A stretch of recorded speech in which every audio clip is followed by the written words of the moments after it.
People who become targets of the criminal justice system, or those who have already been found guilty and gone through court proceedings, probably don't know a lot about the Prison Litigation Reform Act. But anybody that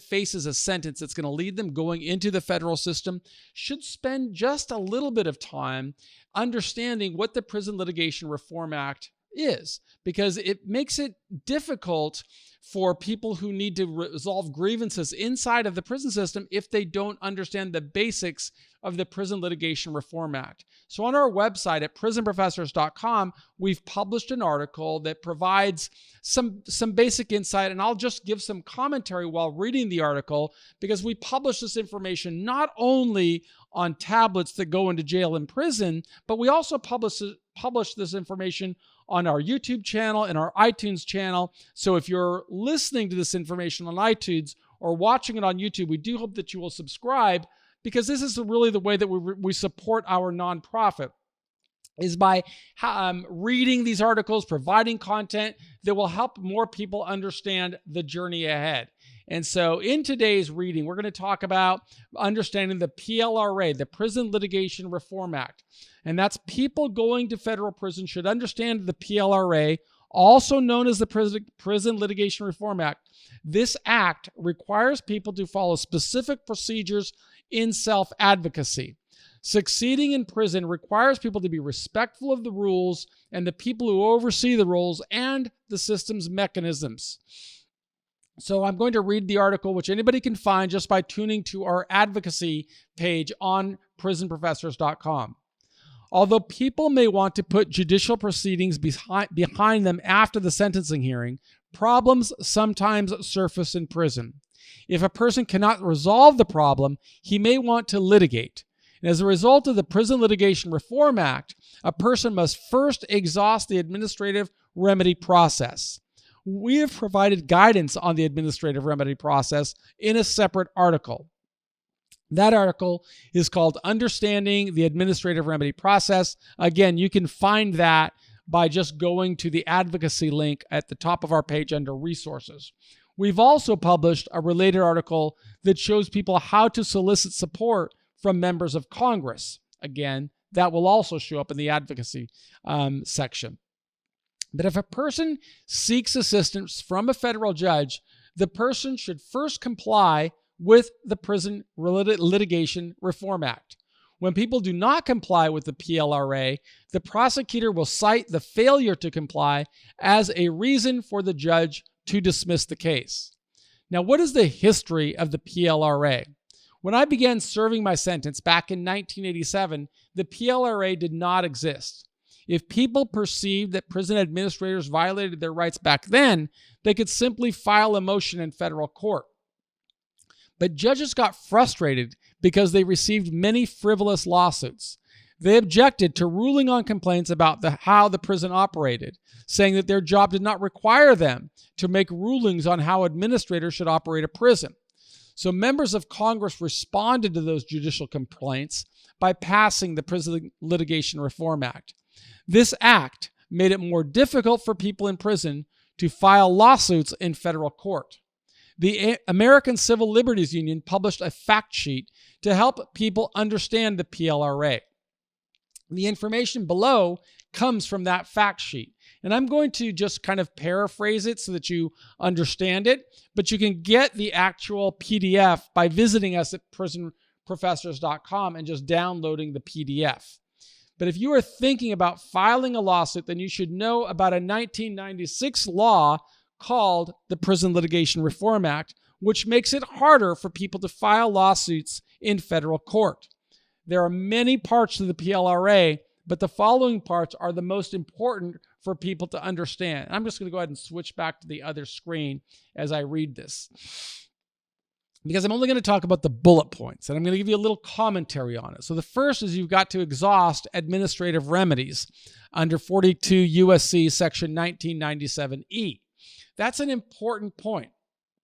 I can't tell you how many people in prison want to complain to a federal judge about how administrators are handling their case inside of the prison system. But when a person does that, just files directly in court, in most cases, the process is just going to be a long delay, and potentially a person could get sanctioned for filing frivolous suits. But if you read the PLRA, you'll know that the first step you've got to do is exhaust administrative remedies. And to exhaust administrative remedies, that means you've got to, first of all, give the prison system an opportunity to fix the problem. And what's the problem? It could be anything. There are so many ways that things go wrong in prison. People may, they may not calculate your earn time credits appropriately. They may not provide you with adequate access to medical care. They may deny your visits. There's all kinds of challenges that surface when somebody's inside of the prison system.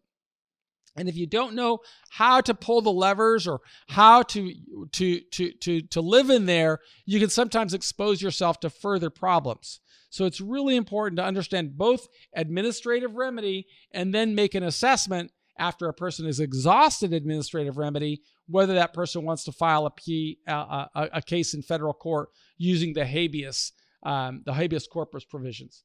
So what are the administrative remedy process? Again, I said we've already provided a full article on that and a video, so I encourage you to look at that. But here are the basics. You've got to, first of all, file an informal complaint and try and resolve the matter. If it doesn't work, you file in federal prison a BP-9, which gives the warden an opportunity to get involved and resolve the situation.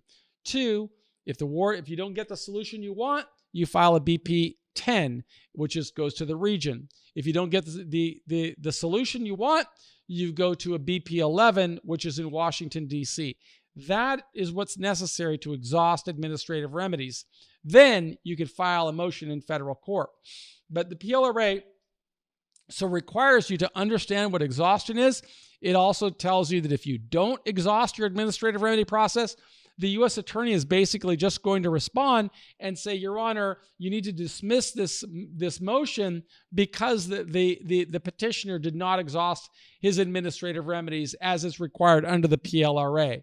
And there are very few exceptions to the PLRA. Now, if a person has a timeline that doesn't allow them to do administrative remedy, you might try that.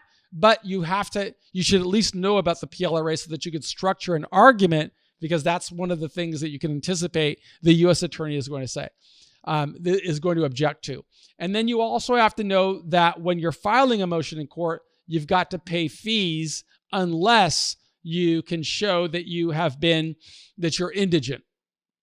In which case you're going to have to prove that you're indigent by showing your commissary balance over the past few months. So these are some of the basics on understanding the PLRA. I will encourage you, read the entire document. If you're inclined, I would encourage you even look at the law and read the law, but don't file frivolous cases. You want to be seen as a serious person so that if you've got a legitimate grievance, the judge is not going to dismiss it because they're considering you just, what the derogative term in there is, just a writ writer, somebody who's trying to pass their time with therapeutic litigation. Be meaningful, be deliberate, and work towards getting the best possible outcome. That's what we always teach at Prison Professors.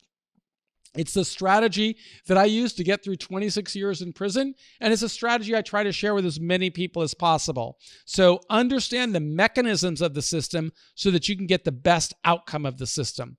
That is the more, I would say, more strategic way to get through a difficult journey. My name is Michael Santos, and on behalf of our entire team at Prison Professors, we want to invite you to subscribe to our channel. If you're watching this on YouTube or on iTunes, if you're watching this inside of a jail or a prison, we do hope that you will do everything you can to learn about the system so that you can get the best possible outcome. Thanks so much. We believe in you.